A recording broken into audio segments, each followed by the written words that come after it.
Hi friends, నేను Shekhar.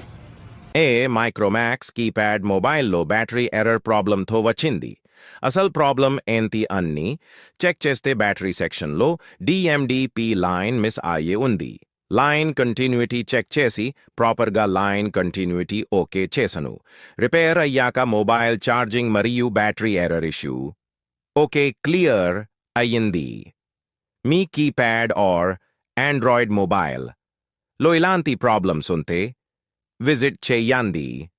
Arya Mobiles Mobile number 9700340143. Thank you.